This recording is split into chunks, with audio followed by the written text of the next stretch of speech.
Oi, eu me chamo Thales Saúvo, eu sou formado na Escola Técnica Estadual de Teatro Martins Pena e sou licenciando em Teatro pela Unirio, a Universidade Federal do Estado do Rio de Janeiro. Trabalho com teatro, teatro de rua, teatro popular e tenho embarcado numa pesquisa com teatro de formas animadas há alguns anos.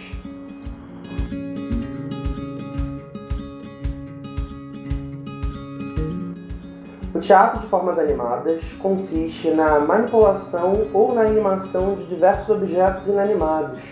A palavra animação vem do prefixo anima, que é o sentido de dar vida para algo que não tem.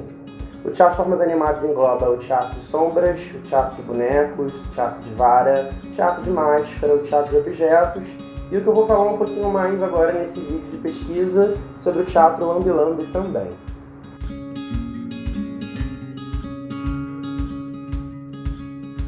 O meu trabalho de conclusão de curso se chama O Artista de Teatro Lambe-lambe e sua autonomia movida pela curiosidade, onde na parte escrita eu disserto sobre a historicidade do teatro lambe-lambe e todos os seus elementos que o fazem funcionar, e nessa parte em vídeo eu faço uma análise cuidadosa sobre a minha própria experiência enquanto artista, educador e lambe-lambeiro.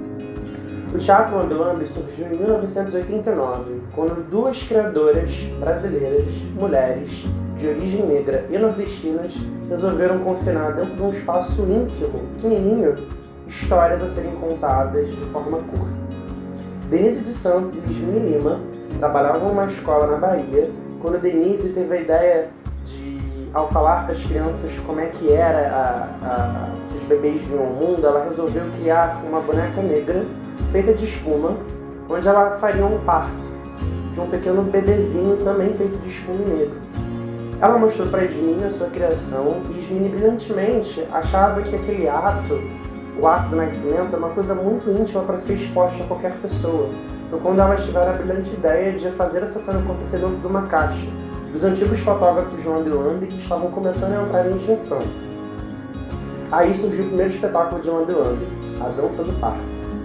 A partir disso, elas apresentaram esse espetáculo em variados festivais, receberam críticas de pessoas especializadas de teatro de animação e o gênero simplesmente se espalhou, não só pelo Brasil, mas como por toda a América Latina e também na Europa, existindo hoje vários artistas, vários espetáculos, vários festivais e companhias que precisam se especializar somente na linguagem. O fator mais principal para o bom funcionamento do teatro lambe-lambe não é necessariamente a imagem mostrada, a forma que o boneco é feito, qual é a luz que é lançada ou qual é a música, mas é o segredo. O segredo que é compartilhado entre artista e espectador. Como a gente está falando de uma apresentação que acontece de uma pessoa para outra, com uma pessoa só assistindo, ou às vezes duas, no máximo três em pouco tempo, é um segredo que é presenteado do espectador. E dessa maneira, o teatro lambe-lambe vai ganhando uma livre fruição e se diferenciando um pouco das outras modalidades de teatro.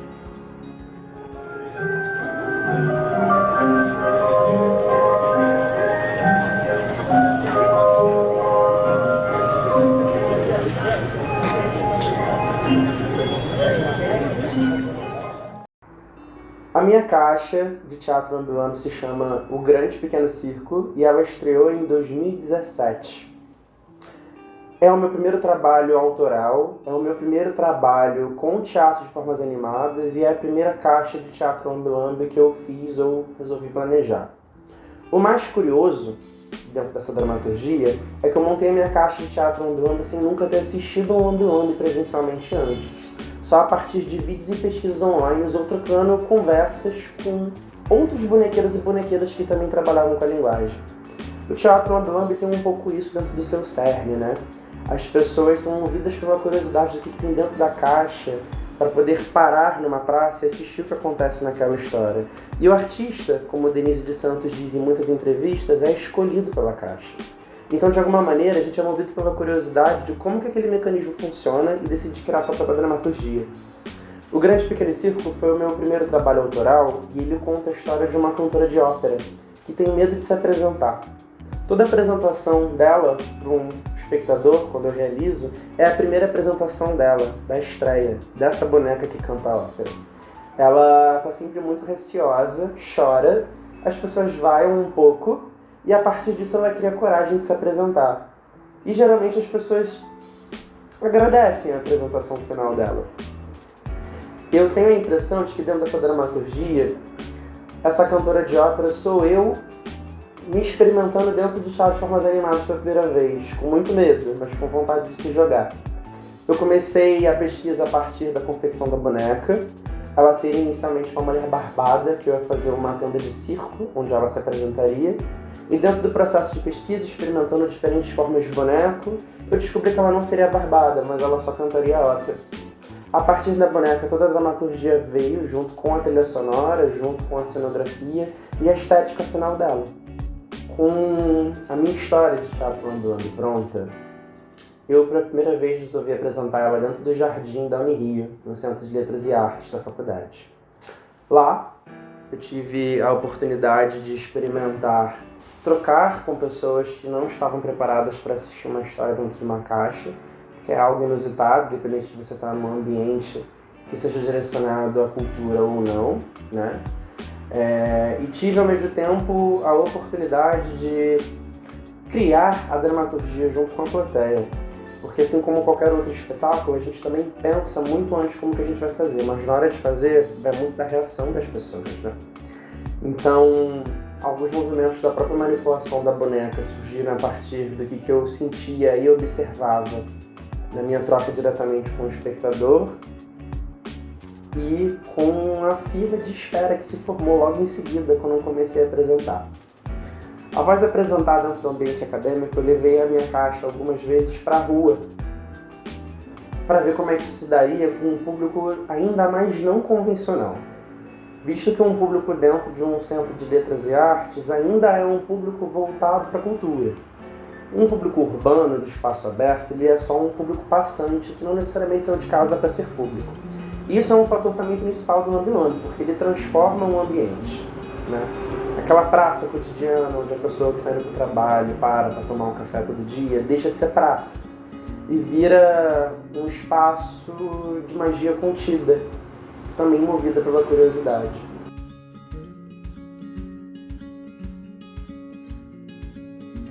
A partir dessas experimentações na rua, a companhia que eu faço parte, o grupo depois do ensaio, resolveu fazer outras 5 caixas.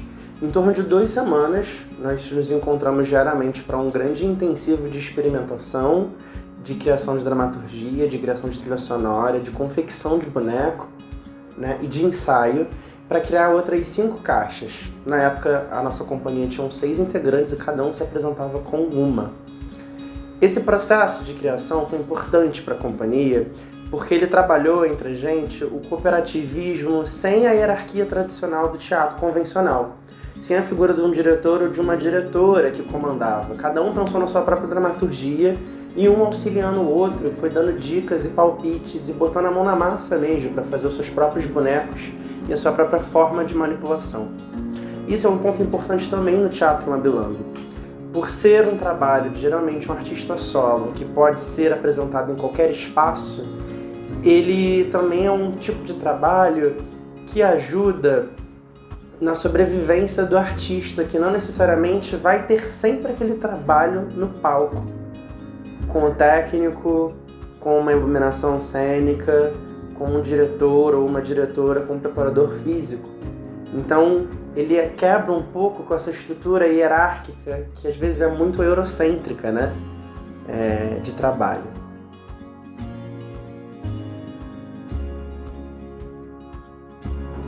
Com a participação em vários eventos, apresentações ou interposições na rua com as caixas sendo apresentadas, eu trouxe a minha pesquisa artística também para o ambiente acadêmico.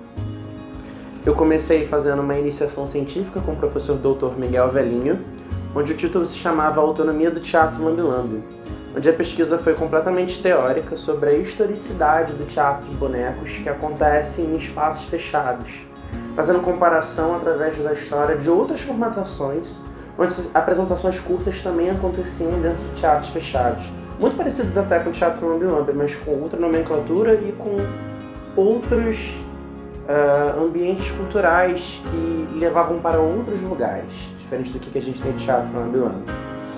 Essa pesquisa ela foi apresentada em vários seminários, também em outras faculdades federais pelo Brasil, e também ela saíram 2 artigos dela, um inclusive sendo publicado na revista Mamulengo, sobre a história das criadoras de teatro ambulantes. A partir daí, finalizando o meu processo dentro da academia, chegando no meu trabalho de conclusão de curso, eu quis continuar essa pesquisa, né, que vem ao longo dos anos. E aí surgiu a figura do artista, porque eu pensei, qual é a diferença entre a autonomia de um trabalho para a autonomia dos outros? O artista que gere ela, porque é o artista que pensa como se faz.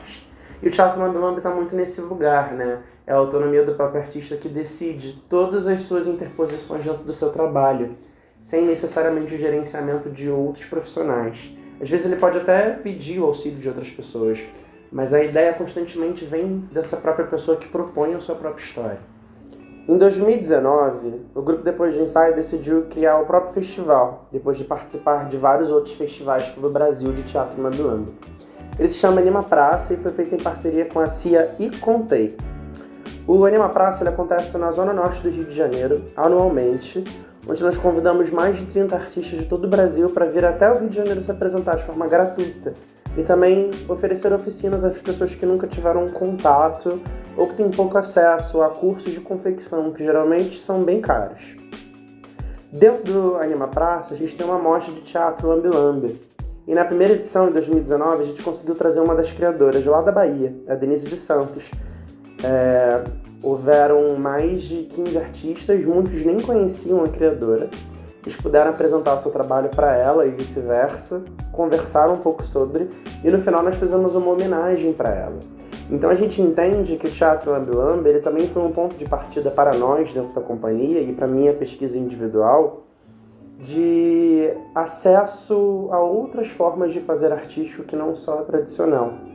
Uma maneira que seja mais popular, que chegue mais para as pessoas, que não assuste tanto quanto um edifício teatral.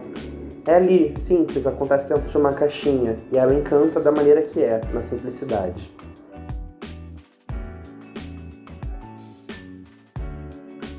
É importante a gente pensar que o teatro ambulant ele também é uma importante ferramenta pedagógica que trabalha a interdisciplinaridade. Obviamente, toda linguagem artística é possível trabalhar a interdisciplinaridade, mas o teatro ambulant, por ele ser simples, por ele ser mínimo e por ele ocupar qualquer espaço, ele tem uma facilidade talvez ainda maior. Para os professores de literatura, é possível a gente pensar em que tipo de questão de gênero textual pode ser adaptado para uma dramaturgia. A gente pode estar falando de cartas, de autoficção, de poemas e de vários outros formatos.